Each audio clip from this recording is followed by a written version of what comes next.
సికింద్రాబాద్ మేధా స్కూల్లో డ్రగ్ తయారీ కేసు స్పీడప్ చేశారు పోలీసులు. స్కూల్లోని డ్రగ్స్ ను స్వాధీనం చేసుకుని ప్రధాన నిందితుడిని అరెస్ట్ చేశారు. మహబూబ్ నగర్ జిల్లాకు చెందిన జయప్రకాష్ గౌడ్ సిటీలోని ఓల్డ్ బోయిన్పల్లి సాయి కాలనీలో నివాసముంటున్నాడు. అదే ప్రాంతంలో మేధా పేరుతో స్కూల్ నిర్వహిస్తున్నాడు. డబ్బు సంపాదించాలన్న దురాశతో అల్ఫ్రాజోలం తయారీ దందాకు తెరలేపాడు. గురువారెడ్డి అనే వ్యక్తి నుంచి డ్రగ్స్ తయారీ ఫార్ములాను తీసుకుని స్కూల్ 2వ అంతస్తులో తయారు చేస్తున్నాడు. తయారు చేసిన డ్రగ్స్ ను మహబూబ్ నగర్ జిల్లా భూత్పూర్ మండలంలోని వివిధ ప్రాంతాల్లోని కల్లు దుకాణాలకు సరఫరా చేస్తున్నాడు.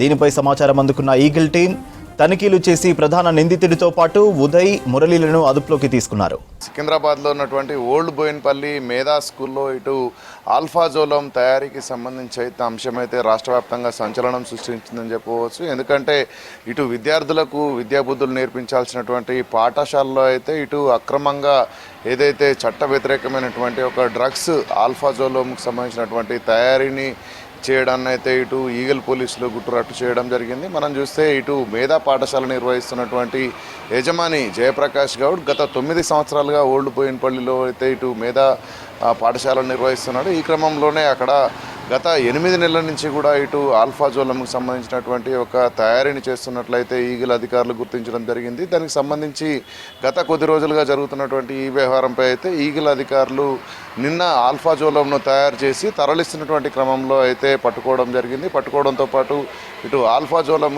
తయారీకి సంబంధించినటువంటి యొక్క పరికరాలను కూడా స్వాధీనం చేసుకోవడం జరిగింది. అంతేకాకుండా నిన్న అధికారులు అక్కడ దాడులు నిర్వహించినటువంటి సమయంలో 4.3 కిలోల ఆల్ఫాజోలంతో పాటు అదేవిధంగా తయారీలో ఉన్నటువంటి ఆల్ఫాజోలంను అంతేకాకుండా 21 లక్షల రూపాయల నగదును కూడా ఇటు పోలీసులు స్వాధీనం చేసుకోవడం జరిగింది.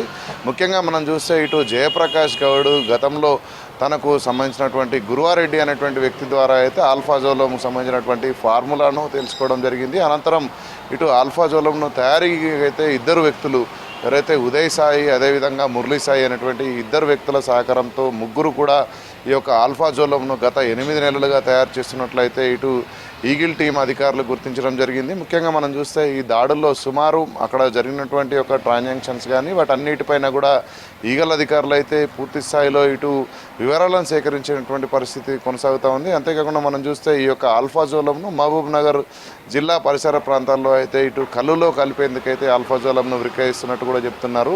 మనం ప్రత్యక్షంగా ఈ యొక్క ఆల్ఫాజోలం సంబంధించినటువంటి ఒక రేట్ను కనుక గమనిస్తే బహిరంగ మార్కెట్లో సుమారు 1 కేజీ ఆల్ఫాజోలంకి అయితే